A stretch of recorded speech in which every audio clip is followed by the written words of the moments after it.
Hey guys, I'm Shunko, or Shun for short, and I'll be giving you my top 20 recommended anime for anyone who's looking for something new to watch, or if you're just starting out watching anime. I'll try to keep this video spoiler free so that you guys can enjoy the shows to the fullest. This list is completely biased to my personal taste, so you don't have to fully agree with it.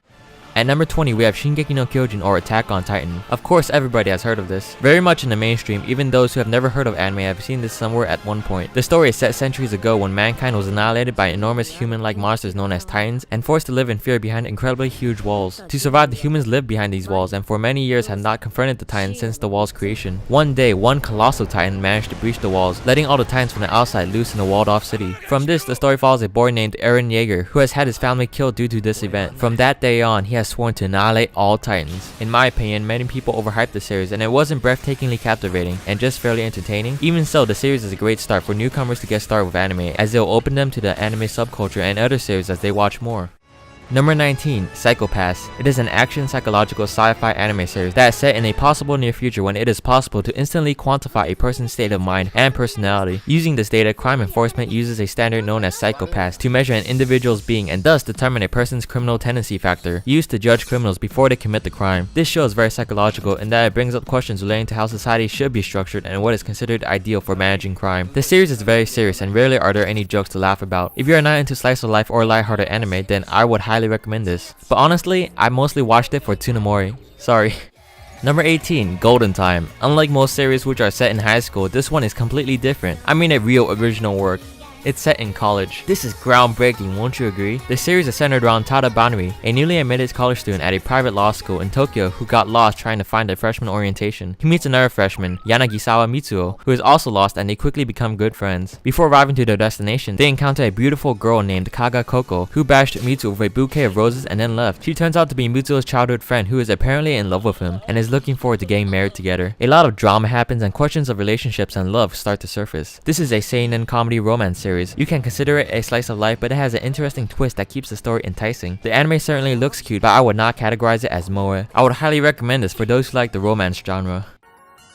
Number 17, Sakuraso no Pet na Kanojo, or The Pet Girl of Sakuraso, is a slice-of-life comedy romance series centered around a second-year high school boy named Sorata Kanda, who is persuaded to move into Surume High School's infamous Sakuraso Hall, which is pretty much a small dorm known for housing eccentric misfit residents. Little does he know that these misfits will turn his life upside down. One day, a second-year high school girl named Mashido Shina transfers during the spring semester. She is described as pet-like, infantile, and highly dependent on others for even the simplest of tasks, and as such, Sorata takes on the responsibility of taking care of her. However, she is a world-class artistic savant, aspiring to become a mangaka. Although she is an airhead, her dependence on Sorata has had them getting closer to one another as she latches onto him. This is one of my personal favorites because the art style is just so clean, cozy, comfy, warm, and cute, I guess. I felt every time I watched a new episode my day was brightened up just a little. It just makes you feel happy. Not something a guy typically says, but yeah, I would recommend this for those who like that type of thing. Number 16, another slice of life series, K-On! It is by a group of high school girls who end up making a light music club to fuel their passion for music, which results in the forming of the band known as Hokago Tea Time, comprised of 5 members: Hirasawa Yui on guitar, Akiyama Mio on bass, Tainaka Ritsu on drums, Kotobuki Tsumugi on keyboard, and Nakano Azusa on guitar as well. This series follows these girls as they eat cake and drink tea, and also play music when they aren't doing that. This show has pretty much the same qualities as Sakuraso no Pet na Kanojo as far as the cuteness and the warm feeling part, but without any of the drama. Very upbeat, lighthearted, and just puts a smile on your face when watching it. I would consider it a classic for anime in the slice of life genre, and would suggest watching it as one of the first slice of life anime to start out. Number 15, Nisekoi. I'll be honest with you, this is a harem. I know most people can get turned off by this, but I think this harem series is different from others in that the love interests aren't suddenly introduced from a foreign country as a transfer student or a rival in class. I mean, it just so happens this series has exactly those premises, but I think it's still unique in its own way. The story centers around Raku Ichijo, who is a high school student that also happens to be the sole heir of a Yakuza family called the Shuegumi. 10 years ago, he made a secret promise to a girl he met that they will get married when they reunite. Since then, Raku never let go of a pendant the girl gave him. One day, a beautiful girl named Chitoge Hirosaki transfers into Raku's class. They had a rough start with no apparent chemistry, but by a weird turn of events, they are forced to become fake lovers until they graduate. Raku, however, is in fact really in love with Kosaki Onodera, and things get complicated as more girls get added to the equation. But I like it because the series is very innocent with a lot of pure vanilla drama, nothing ecchi. Many harems usually are categorized as ecchi, which I don't mind, but I would prefer if they weren't. Nisekoi is nice in that everybody is innocent with very pure thoughts, which I personally like.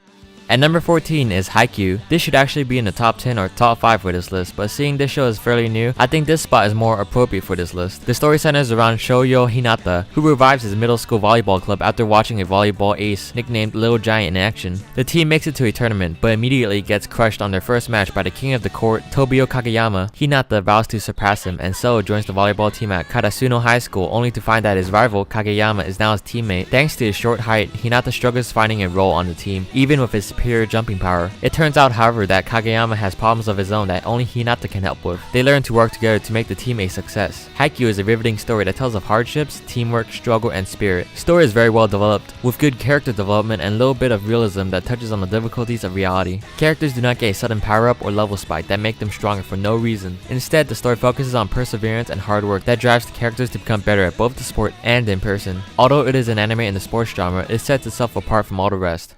Number 13, Mahou Shoujo Madoka Magica, or Puella Magi Madoka Magica. I'll keep the synopsis short for this one for those who haven't watched it, but I'll start off with this. It's a cute moe, Mahou Shoujo or magical girl anime in a world where magical girls make a contract to gain magical powers so they can fight off witches from hurting people. Of course, you also have to have a cute magical pet from another world that provides wisdom and support to the magical girls. In this series, it takes the form of a white cat rabbit thing called Cube. Adorable, right? Right. Anyways, all I'm saying is, it's not your typical magical girl anime. I know I said that out of the blue after all that, but you just have to believe me.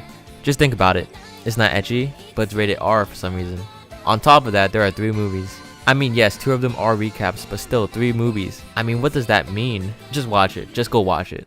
Number 12, Suzumiya Haruhi no Yutsu, or The Melancholy of Haruhi Suzumiya by Kyoto Animation, is a classic. When this came out, this was what all people talked about. Personally, how I came to watch this series was not from the hype or a recommendation, but a reference from another anime called Lucky Star that constantly cameoed The Melancholy of Haruhi Suzumiya because both were made by the same animation studio. These are really good promotions for the animation studio. They should do more of this. Why don't they do more of this? If someone who works for a Japanese animation studio and understands what I'm saying is watching this, which I highly doubt, please do this more. While you are at it, please don't sue my ass for this video. Utaru shinaide kudasai. Anyways, the story is centered around a high schooler named Kyon. The artwork makes him look like he's in his mid-20s or 30s, but that's besides the point. One day he meets Haruhi Suzumiya, who is only interested in the supernatural, particularly aliens, time travelers, and espers. Decides to create a club after being inspired by Kyon when a conversation concerning the lack of interest in clubs at school was brought up. She called it the SOS Brigade, a club that specializes in all that is supernatural. Kyon is also dragged into the club by Haruhi. Along with those two, other students such as Yugi Nagato, Mikuru Asahina, and Itsuki Koizumi also join the club, but not for the same reasons. Little does Haruhi know that the things that are supernatural are closer than she may think. Definitely a must watch, as it is a classic and one of the less popular mainstream anime, and I trust that you will all watch all of the Endless Eights.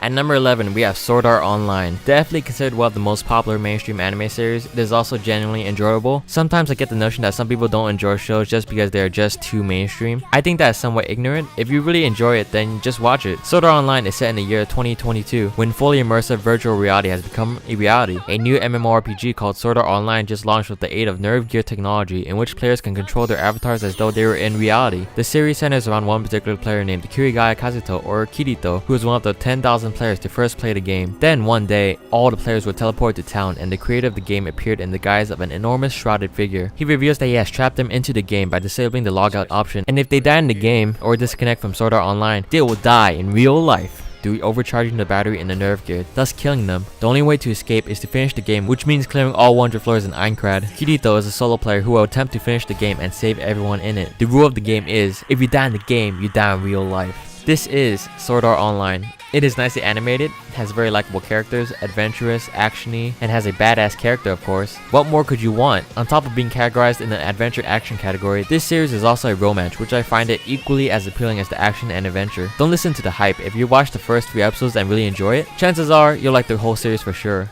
Number 10, Anohi mita hana no namae o bokutachi wa mada shiranai, or Anohana for short, translated as Anohana, the flower we saw that day. This anime series is part of the I'm going to rip my eyes out from crying anime starter pack. The series centers around Jinta Yadomi and his group of childhood friends who have become separated after a tragic accident drifted them apart. Now in their high school years, a sudden surprise forces each of them to confront their guilt over what happened that day and come to terms with the ghosts of their past. This series is categorized as drama, slice of life, and supernatural. A very heart-wrenching story that may even put you to tears at times if you're the type of person to let your emotions get the better of you. I would give this a higher ranking in this list, but I realized that this is not for everyone.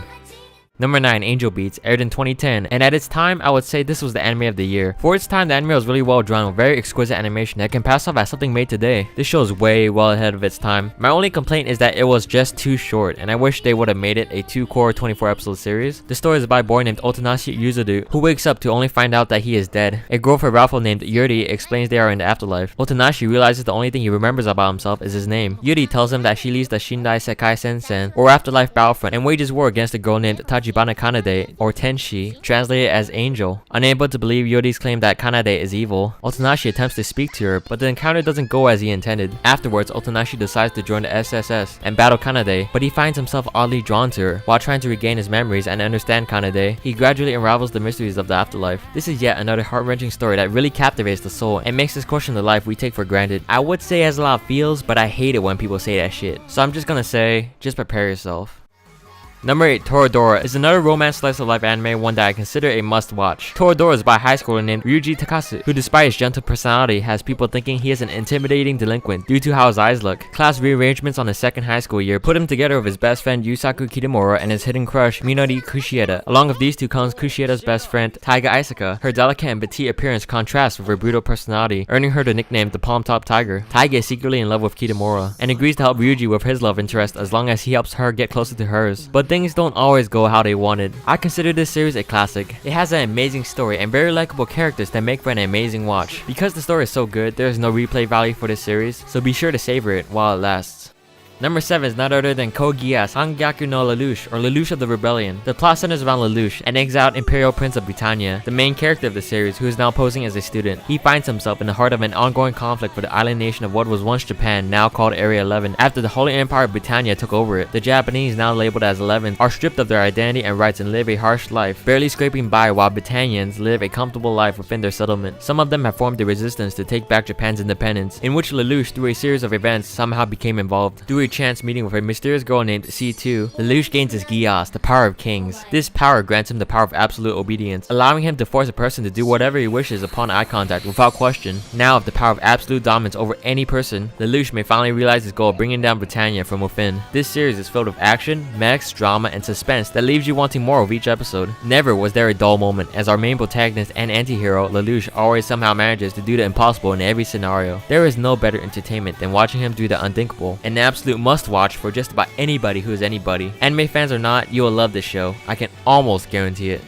Almost. Number 6, Tengen Toppa Gurren Lagann. In a faraway future, mankind lives underground in huge caves, unknowing of a world above with a sky and stars. In the small village of Jiha, Simon, a shy boy who works as a digger, discovers a strange glowing object during excavation. The surprising Kamina, a young man with a pair of rakish sunglasses and the passion of a fiery sun, befriends Simon and forms a small band of brothers, the Gurren Brigade, to escape the village and break through the ceiling of the cave to reach the surface, which few believe exists. The village elder won't hear of such foolishness and punishes the brigade. However, when disaster strikes on the world above and the entire village is in jeopardy, it's up to Simone, Kamina, and a girl with a big gun named Yoko, and a small yet sturdy robot Login to save the day. The new friends journey to the world above and find that the surface is a harsh battlefield, and it's up to them to fight back against the rampaging beastmen to turn the tide in the humans' favor. Pierce the heavens, Gurren Lagann. Take everything you know about all that is manly and extreme, everything that is exaggerated to the very maximum, and every epic moment you've seen, whether it be an action-packed blockbuster cliche in a movie or an FPS video game, every clusterfuck of bullshit action you've ever seen in your life, and combine it into one show. It still will not be as epic as Tengen Toppa Gurren Lagann.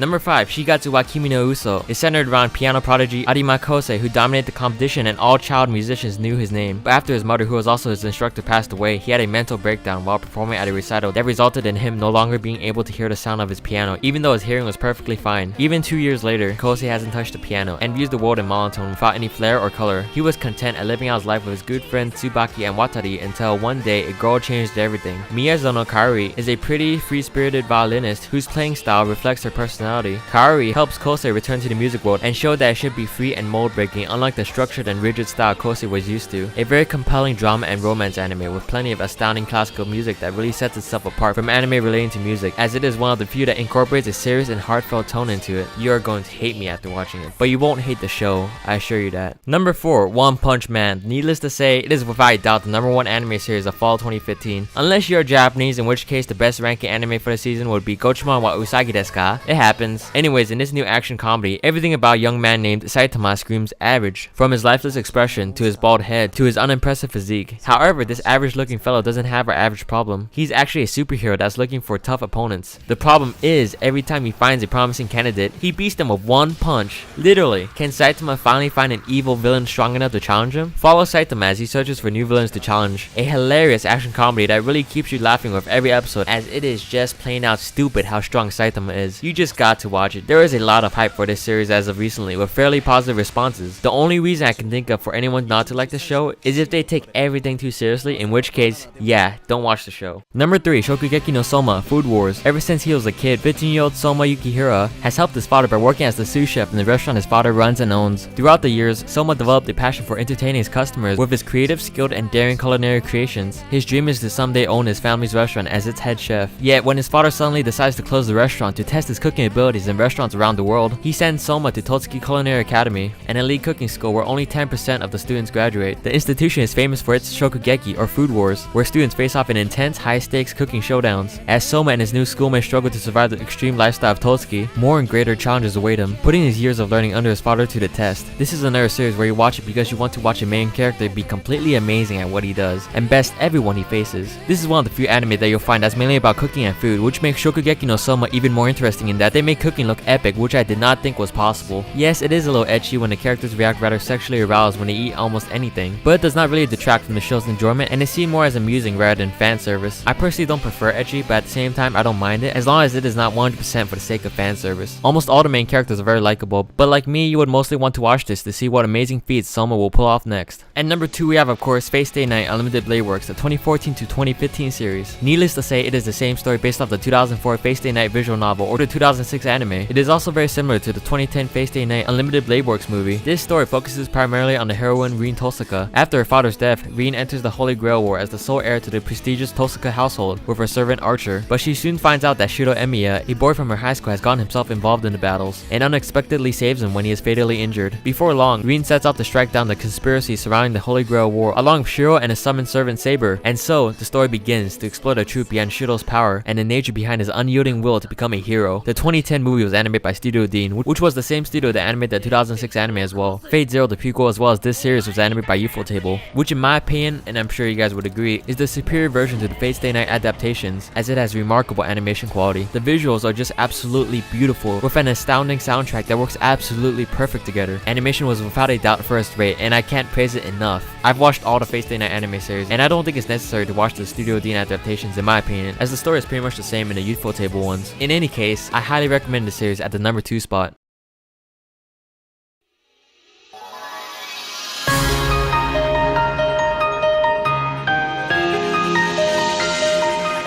Finally, I give you my number 1 recommended anime possibly of all times, for now at least, Clannad and Clannad After Story. This anime is categorized as comedy, drama, slice of life, supernatural, and romance. Okazaki Tomoya is a delinquent who finds life dull and believes he'll never amount to anything. Along with his friend Tsunahara, he skips school and plans to waste his high school days away. One day while walking to school, Tomoya passes a young girl muttering quietly to herself. Without warning, she exclaims, "Anpan," a popular Japanese food, pretty much just red bean paste and bread, which catches Tomoya's attention. He soon discovers that the girl's name is Furukawa Nagisa, and that she exclaims things she likes in order to motivate herself. Nagisa claims they are now friends, but Tomoya walks away, passing the encounter off as nothing. However, Tomoya finds he is noticing Nagisa more and more around school. Eventually, he concedes and befriends her. Tomoya learns Nagisa has been held back a year due to a severe illness, and that her dream is to revive the school's drama club. Claiming he has nothing better to do, he decides to help her achieve this goal along with the help of 4 other girls. As Tomoya spends more time with the girls, he learns more about them and their problems. As he attempts to help each girl overcome her respective obstacle, he begins to realize that life isn't as dull as he once thought. Clannad After Story is the sequel to Clannad, and the more significant part of the two. But to me, both seasons serve as a whole, so I consider both seasons on the number 1 spot. Clannad is an impactful drama, highlighting the importance of family and the struggles of adulthood. To me, it is an important show that gives a very important moral to the story. A moral that I think is valuable enough to stick to a person for more than a lifetime. It teaches the values of family, friends, and loved ones, to cherish what we as people take for granted, and so much more. Think about when I was watching this series, I could have sworn I cried, guys. I'm not exaggerating this in any way, but yeah, it's pretty embarrassing for a guy to cry to a show, but I don't regret admitting it, otherwise I'd be lying to myself. So I encourage pretty much anyone, even if you don't like anime, to watch the whole thing. I know it's just a show, but to a lot of people it can mean so much more, but don't be afraid to break down to tears, because that's just